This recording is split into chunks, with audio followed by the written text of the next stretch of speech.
What compels a person to jump into the unknown? It's a question that speaks to the core of our deepest fears and greatest aspirations. Some take the leap driven by curiosity, others by desperation. Some seek adventure, while others are pushed by forces beyond their control. It's this very leap into the unknown that brings us to the enigmatic tale of D.B. Cooper. On a cold November evening in 1971, an ordinary man became the character of an extraordinary story. Seemingly just another passenger on a flight, D.B. Cooper transformed into a figure of intrigue and mystery. With the threat of a bomb in a briefcase and a demand for $200,000, he leapt into the unknown skies over the Pacific Northwest, never to be seen again. But his legendary leap has fueled speculation and wonder for decades. As we explore the events of that day and the mystery that followed, we're looking for more than just facts.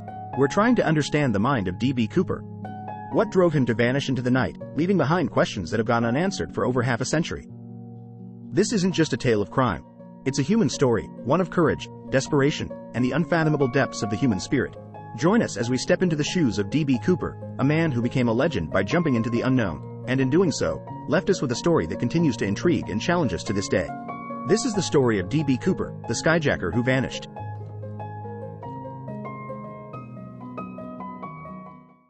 On a quiet Thanksgiving Eve in November 1971, Florence Schaffner, a 23-year-old flight attendant for Northwest Orient Airlines, was preparing for a routine flight from Portland to Seattle. As 37 passengers boarded Flight 305, Schaffner noticed a man in a black suit and tie. He was about 6 feet tall, with short brown hair and piercing eyes. He took a seat in the last row and ordered a drink, bourbon and 7-Up. Shortly after takeoff, the man leaned forward and handed her a note. Assuming it was his phone number, she dropped it into her purse without looking, until the man leaned towards her and whispered a dire warning. "Miss, you'd better look at that note. I have a bomb." She opened the note and read, "Miss, I have a bomb in my briefcase and want you to sit by me." Following his demands, Schaffner sat down next to him and quietly asked to see the bomb. He opened his briefcase, and she saw 2 rows of 4 red cylinders, which she assumed was dynamite. Attached to the cylinders were a wire and a large battery. And so begins the story of D.B. Cooper, the infamous Skyjacker who would disappear into the night, along with $200,000 in ransom money, evading law enforcement for over 50 years. Calm and collected, Cooper told Florence Schaffner his demands, which she brought to Captain William Scott in the cockpit. The hijacker demanded $200,000, 2 front and 2 back parachutes. He also wanted the money delivered in a knapsack by 5 p.m. Captain Scott contacted Seattle Tacoma ATC to inform them of the situation, who then contacted the authorities. The president of Northwest Orient, Donald Nyrop, authorized payment of the ransom and ordered all employees to cooperate. For the next 2 hours, Flight 305 circled Puget Sound while authorities worked to gather the ransom. Cooper demanded flight attendant Tina Mucklow remain by his side and act as a liaison with the cockpit. Mucklow noted that Cooper appeared familiar with the local terrain, remained calm, and seemed rather nice. The two chatted, and Mucklow asked why he picked this airline. Cooper laughed, replying, "It's not because I have a grudge against your airlines. It's just because I have a grudge," before explaining this flight simply suited his needs. Passengers were told their arrival would be delayed because of a minor mechanical difficulty. Around 5:24, Captain Scott was informed the ransom had been delivered, which he relayed to Cooper. With that, the next phase of Cooper's daring plan was about to unfold. Flight 305 landed in Seattle at 5:46 p.m., with Captain Scott parking the aircraft away from the main terminal. Cooper demanded that only one person approach the plane with the parachutes and money, and that the only entrance and exit be through the aircraft's front door via the stairs. Following Cooper's instructions, Tina Mucklow exited the aircraft and retrieved the money. When she returned, she carried the money bag past the seated passengers to Cooper in the last row. After receiving the money, he agreed to release the passengers. As the passengers deplaned, Cooper inspected the money. To break the tension, Mucklow jokingly asked if she could have some. To her surprise, Cooper agreed and handed her a packet of bills. However, she immediately returned the money and explained that accepting tips was against company policy. With the passengers freed, 6 crew members remained on board with Cooper. While Mucklow brought aboard the parachutes, flight attendant Florence Schaffner asked Cooper if she could retrieve her purse behind his seat. Cooper agreed and told her, "I won't bite you." Flight attendant Connie Hancock then asked if the flight attendants could leave, to which she replied, "Whatever you girls would like." Hancock and Schaffner then deplaned. As Cooper watched the flight attendants leave, the next stage of his plan was about to take off. When Tina Mucklow brought the final parachute to Cooper, she gave him instructions on how they worked, but Cooper said he didn't need them. Following his demands, Flight 305 was refueled for a new flight. During the refueling, Mucklow said Cooper complained that the money was delivered in a cloth bag instead of the knapsack he requested, and that he now needed a new way to transport the money. Using a pocket knife, Cooper cut the canopy from one of the reserve parachutes and stuffed some of the packets into the empty parachute bag. Cooper then gave the crew his flight plan. Mexico City at the slowest speed possible without stalling the plane, approximately 115 miles per hour, at an altitude of 10,000 feet. He also specified that the landing gear remained deployed, the wing flaps lowered, and the cabin unpressurized. First Officer Rackstraw informed Cooper those conditions limited their range, so a second refueling would be necessary. Reno Tahoe International Airport was agreed on as the refueling stop. Cooper also wanted to take off with the rear exit door open and its stairs extended. Over safety concerns, Cooper agreed to lower the staircase once airborne but demanded that McCoy remain to assist with this. As Flight 305 took off, Cooper's plan entered its final phase. Shortly after takeoff, Cooper instructed McCoy to lower the rear stairs. Afraid of being sucked out of the plane, she begged for a safety line. Cooper relented and told her to go to the cockpit. He would lower the stairs himself. Before leaving, McCoy pleaded with him to take the bomb. Cooper assured her that he would disarm it or take it with him. As McCoy made her way to the cockpit, she glimpsed Cooper securing the bag of money around his waist. She would be the last person to see Cooper. Around 8 p.m., a warning light in the cockpit showed the rear stairs had been deployed. The crew asked Cooper over the intercom if he needed help, but he replied, no. At approximately 8:13, the tail suddenly pitched up, forcing pilots to adjust and return to a level flight. Co-pilot Rackstraw recalled this happened near the suburbs north of Portland. As they neared Reno, the crew was unsure if Cooper was still on board. McCoy asked him to raise the stairs over the intercom, but her requests went unanswered. Flight 305 touched down in Reno at 11:02, with its stairs still deployed. Authorities quickly surrounded the plane, but after a 30-minute search, neither Cooper nor a bomb could be found. What happened to D.B. Cooper in the air that night remains one of the most enduring mysteries in aviation history. After the hijacking, the FBI found fingerprints on board, as well as Cooper's black clip-on tie, and 2 parachutes, one tampered with. As the manhunt intensified, agents pieced together Cooper's face from eyewitness accounts. However, the mystery deepened as factors made the search area unpredictable. No pilot or radar ever detected Cooper's parachute. On a moonless night cloaked by clouds, a figure dressed in black could vanish without a trace. An SR-71 Blackbird retraced Flight 305's path, but to no avail. A recreation even saw the FBI using a hijacked plane to mimic the hijacking conditions.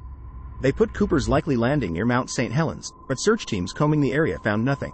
In the spring of 1972, over 200 soldiers, airmen, and volunteers scoured Clark and Cowlitz counties for any trace of Cooper or his equipment. Despite intense search efforts, Cooper's precise landing spot remains unknown. Decades later, in 2019, an FBI report noted that 3 hours after Cooper's jump, a burglar raided a store near Hyson, Washington, within the projected drop zone. This thief snatched only survival items. Was this Cooper? And where was the money? The search for D.B. Cooper's ransom money continues to this day, with many theories but no definitive answers. A month after Cooper vanished into the void, the FBI released the serial numbers of the stolen bills to banks, casinos, and other institutions that handled large amounts of money. In 1972, that list was made public. Despite the global attention for these stolen bills, none ever surfaced. Until February 10, 1980. A young boy was playing on a stretch of beach known as Tina Bar along the Columbia River when he unearthed a literal buried treasure, 3 soggy bundles of cash totaling $5,800. Still in their rubber bands, the bills were extremely weathered and in poor condition. But their serial numbers were a match to the money Cooper jumped from Flight 305 with. Investigators noted that several bills had been removed from one of the packets. This unexpected discovery challenged the theory of where Cooper's leap had ended. Evidence suggested the bills hadn't found Tina Bar until years after Cooper's leap. Additionally, spring-blooming flowers suggested these bundles had entered the water months after Cooper's November jump.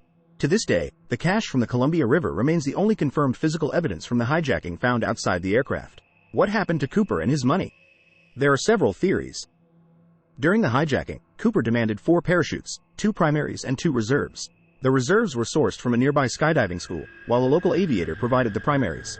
Earl Causey, who packed all 4 chutes, identified the primaries as emergency bailout chutes designed to deploy instantly, not for maneuverable skydiving. It is believed Cooper asked for a set of parachutes to convince authorities that he would take a hostage with him rather than give him a non-functional parachute. When Flight 305 landed in Reno, officials found Cooper left behind one of each chute. The remaining reserve had been tampered with 3 of its lines cut. This suggests Cooper repurposed it to carry the ransom, an action supported by Tina McCoy's account. The untouched main chute left was identified as a Navy model NB6. However, authorities learned that a reserve chute provided to Cooper was a non-functional training model, unsuitable for an actual jump. Its canopy had been sewn shut for instructional purposes, making it incapable of supporting a descent. This chute was missing from the plane, leading to speculation about Cooper's parachuting expertise.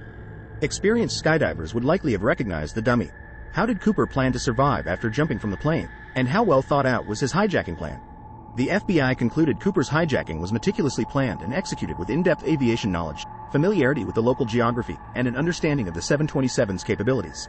By selecting a rear seat, Cooper's position allowed him to monitor the crew, avoid any surprise approaches, and maintain a low profile. In demanding 4 parachutes, Cooper implied that hostages could be forced to jump, negating the risk of receiving tampered equipment. Cooper's use of a bomb to maintain control also deterred direct confrontation. Cooper's insight into the 727 was striking. His choice was based on the jet's unique aft air stair, which could be deployed mid-flight, a fact he exploited expertly. His knowledge extended to refueling protocols and specific operational features. This familiarity led the FBI to theorize Cooper might have known about its use in covert CIA operations during the Vietnam War. Such specialized 727 knowledge was not common knowledge to civilians. While Cooper displayed comfort with the military-grade parachutes provided, whether he had professional experience remains uncertain. Despite flight attendant Mucklow's observations of Cooper's ease with the parachutes, the extent of his experience is a topic of speculation. Although Cooper possessed essential aviation knowledge, investigators were unsure if he had the advanced skills necessary to survive his perilous jump. The FBI was skeptical of Cooper's survival based on several factors suggesting he was ill-prepared for the jump and subsequent conditions. Investigators initially presumed Cooper might be an experienced jumper but later revised this view. An experienced skydiver would likely not have jumped in such hazardous conditions, darkness, rain, and high wind speeds, especially not dressed in loafers and a trench coat. Cooper's lack of a helmet, proper protective clothing against freezing temperatures at high altitudes, and survival gear for the wilderness he landed in point to a lack of preparation. While he did have a paper bag with unknown contents, it seemed unlikely to hold the gear needed for the challenges he faced. The unspent ransom money, particularly the portion found by the Columbia River years later, also suggests Cooper did not escape to use it. It was reasoned that he might have failed to open his parachute, succumbed to hypothermia, or drowned in the river. However, not everyone agreed on Cooper's fate. Some believed he survived, noting it was a clear night in certain areas, allowing the possibility of a safe landing and an unnoticed escape. Several copycats successfully parachuted in similar or worse conditions, leading to reconsiderations about Cooper's fate. But who exactly was Dan Cooper? Authorities created a thorough profile of the hijacker. Eyewitness accounts from the hijacking presented Cooper as a man approximately 5 feet 10, in his mid-40s, with neat black hair and an olive skin tone. Passenger Bill Mitchell's encounter with Cooper painted a somewhat smaller figure, contributing to the notorious composite sketch. Another passenger, Robert Gregory, supported Mitchell's description, adding a possible Mexican-American or Native American heritage. Familiarity with the Seattle area, combined with Cooper's observation of McCoy Air Force Base, hinted at a military background, possibly the Air Force. The alias, Dan Cooper, also struck a curious note. It was a name borrowed from the hero of a Belgian comic, a dashing Royal Canadian Air Force pilot. The comic was unknown in the US, suggesting Cooper may have discovered it in Europe. By 1973, the FBI had developed a profile postulating Cooper was a parachutist seasoned by military experience. His poise and intelligence were unmistakable. From his careful language to his respectful demeanor, Cooper seemed to operate above the fray of common criminals. This mystery man, who commandeered the skies with a calm and calculated air, left behind a trail of clues that were as confounding as they were revealing. Was he the desperate rogue, the calculated veteran, or the thrill-seeker of legend? Investigators interviewed over 1,000 serious suspects with several credible persons of interest. Robert Rackstraw, a Vietnam War veteran and convicted felon, briefly became a person of interest in 1978. Known for his piloting skills and a penchant for deceit, Rackstraw was deported from Iran to the U.S. to face charges of explosives possession and check fraud. He later staged a phony distress call and falsely claimed to have ditched a rented plane, only to be found with the repainted plane and forged pilot certificates. Despite his military parachute training and likeness to Cooper, Rackstraw was ruled out as a suspect by 1979 due to a lack of evidence linking him to the hijacking. Decades later, he resurfaced as a suspect, propelled by a documentary, a book, and a legal push by the book's author to obtain the FBI's files on Cooper. The author's team claimed to find an old parachute strap and piece of foam possibly linked to Cooper, as well as a cryptic 1971 letter they believed Rackstraw wrote containing codes tied to his military units. Rackstraw himself, along with his attorney, dismissed the allegations as baseless, and the FBI remained silent on the issue. The controversy reportedly cost Rackstraw his job, leading him to admit to being the hijacker in what he later described as a stunt. Rackstraw passed away in 2019, leaving the swirl of suspicion and the question of his connection to Cooper unresolved. But there were other persons of interest that fit Cooper's profile more closely. Theodore Braden Jr., a decorated Special Forces commando turned rogue, emerged as a tantalizing suspect in the case. A master skydiver, Braden's military exploits and subsequent criminal activities painted him as a figure capable of executing such a bold heist. Braden joined the military at 16 and quickly became a skydiving virtuoso. His service with the covert Green Beret unit during the Vietnam War showcased his expertise in halo jumping. Despite his distinguished service, Braden's decision to desert Vietnam and become a mercenary in the Congo led to his discharge. Portrayed as a man with a secret death wish, Braden was known for his reckless behavior and questionable money-making schemes. After his military career, he slipped into obscurity, re-emerging as a truck driver and later as a suspect in a trucking heist. Despite his aptitude as a soldier, Braden was a pariah in his personal life, described as highly intelligent yet criminally inclined. His covert operations may have equipped him with the knowledge to jump from A727, aligning with the modus operandi of Cooper. Physically, Braden was shorter than Cooper's profile, but his dark complexion, short hair, and medium build did match. At 43, he was also in the age range of the elusive Skyjacker, adding to the suspicions of his involvement. Despite the circumstantial evidence, Braden's connection to the Cooper case remains a matter of speculation. But did another suspect fit Cooper's profile more closely? Richard McCoy, an Army veteran and recreational skydiver, infamously staged one of the most notorious copycat hijackings following the D.B. Cooper case. After serving in Vietnam and becoming a warrant officer in the Utah National Guard, McCoy's life took a dramatic turn. On April 7, 1972, he hijacked a Boeing 727, using a mock grenade and an unloaded gun to secure $500,000 in parachutes before making a jump over Provo, Utah. However, his abandoned instructions and fingerprints led to his arrest and conviction with a 45-year sentence. But McCoy's story didn't end with incarceration. 2 years later, he staged a bold escape, only to meet his end in a fatal FBI shootout 3 months later. The speculation that McCoy was also the infamous D.B. Cooper was fueled by parole officer Bernie Rhodes and ex-FBI agent Russell Kalami in their book, D.B. Cooper, The Real McCoy. The book posits their belief in his double identity, a theory even echoed by the agent who shot McCoy. Despite these assertions and apparent similarities between the hijackings, the FBI has discounted McCoy as Cooper. But did another suspect fit Cooper's profile more closely? William J. Smith has also been the target of speculation as a suspect in the D.B. Cooper hijacking. This attention is based on research conducted by an Army data analyst and published in an article by The Oregonian in November 2018. Smith was a World War II veteran with naval aviation experience, which the analyst believes would have given him the knowledge of planes and parachutes necessary to carry out the hijacking. Smith also worked for the railroad, which the analyst believes would have helped him find railroad tracks and hop on a train to escape the area after landing. In addition, Smith's close friend Dan Clare was stationed at Fort Lewis during the war, which the analyst believes may have provided Smith with information about the Seattle area. The analyst also noted that the man who claimed to be Cooper in Max Gunther's 1985 book identified himself as Dan Leckler. Smith and Clare worked together at Conrail's Oak Island Yard in Newark, New Jersey. Smith retired from that facility as a yardmaster. The article noted that a picture of Smith on the Lehigh Valley Railroad website showed a remarkable resemblance to Cooper's FBI sketches. The FBI has said that it would be inappropriate to comment on tips related to Smith. D.B. Cooper. His name is synonymous with daring escapes and unsolved mysteries. In 1971, he hijacked a plane, demanded ransom of $200,000, and parachuted into the night over the Pacific Northwest, never to be seen again. Cooper's crime was so daring and audacious that it captured the public's imagination. How could someone pull off such a heist and then vanish without a trace? Over the years, there have been many theories about his fate, but none of them have been confirmed. He was a skilled parachutist and he carefully planned his hijacking. He also had a good understanding of the terrain in the area where he jumped from the plane. If he survived the jump, Cooper still had to evade capture. He knew that law enforcement would be looking for him, so he would have needed to be very careful. He may have changed his appearance, used different names, and traveled extensively. Or maybe Cooper died in his jump. It was dangerous, he was ill-equipped, and one mistake could have spelt disaster. Maybe this explains why the bills in his ransom money were never found, aside from a few packets found on the riverbank. Whatever happened to Cooper, his story remains one of the greatest unsolved mysteries in American history. It's a story that has fascinated and captivated people for over 50 years. It is a story that has everything: crime, mystery, intrigue, and a daring escape. It is a story that we will probably never know the ending to, but that is part of what makes it so compelling. So, what do you think happened to D.B. Cooper? Do you think he survived the jump and escaped with the money? Or do you think he died? Maybe you have your own theory. Share your story in the comments below.